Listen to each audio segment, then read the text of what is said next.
की ज्यांनी जो विश्वास व्यक्त केलाय आणि एक चांगला विजय महायुतीला आज पुण्याच्या या जागेच्या संदर्भात मिळवून दिला।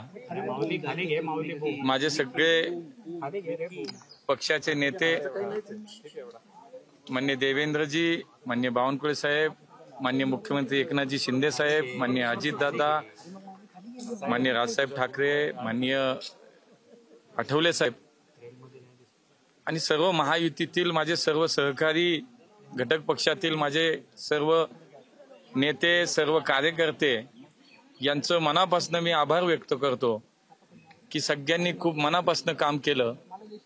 पक्षानं मला संधी दिली आणि पुणेकरांनी माझ्यावरती विश्वास व्यक्त केलाय।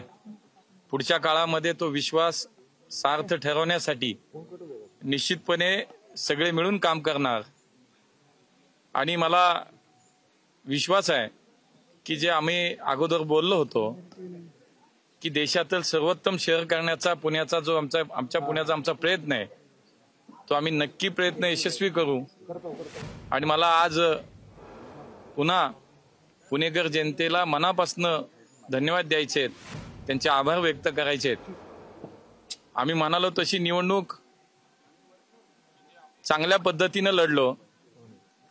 पुणे हे सुसंस्कृत शहर आहे, पुणेकर हे सुसंस्कृत आणि विचारी मतदार आहेत आणि ते विकासाला विचाराला मतदान करतात आणि तेच शेवटी खरं ठरलं।